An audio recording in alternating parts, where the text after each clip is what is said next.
Akari mu mpene niko kari no mu ntama. Iduga ry'ibiciro ku bintu bitandukanye mu Burundi ntibikiri ku bifungurwa, kwiyunguruza n'ibindi gusa, kuko n'ababuze ababo batoroherwa iyo hageze kubashingura kuko ibiciro vy'isandugu, ibinogo bahambamwo n'ibindi vyaduze nk'uko tubibwirwa n'abakora akazi ko gufasha gushingurana iteka abitavye Imana. Nubwo twubaka kera dukoresheje isima, igiciro ca kera si c'ubu twadugije ko 100.000 vyerekeye nayo birya twubaka ku makaro naho nyene twadugije kuko nyene hariya ku masite ku Manda naho nyene niho batudugije ku biciro. Twenga iwacu dufatiye ingene amakaro twagura ubwa mbere kugera ku rugero turi kubu yaraduze.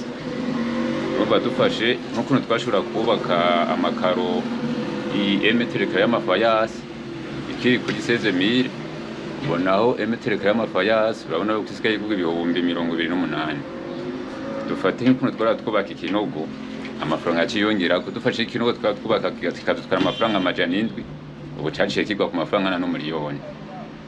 Dufashe ku kijanye na serekeye ukuntu twara tuzigura igitoro kitaraduga, igitoro caraduze. Dufate nk'ukuntu isandugu yahora igurwa igitoro kikiri urubaho rukiri ku mafaranga 5,000. Dufate nk'urusanga urubaho rukora ubwo 10,000 kibure 11. Isereke yari kuri turuwaza uyacija kuri kateresa.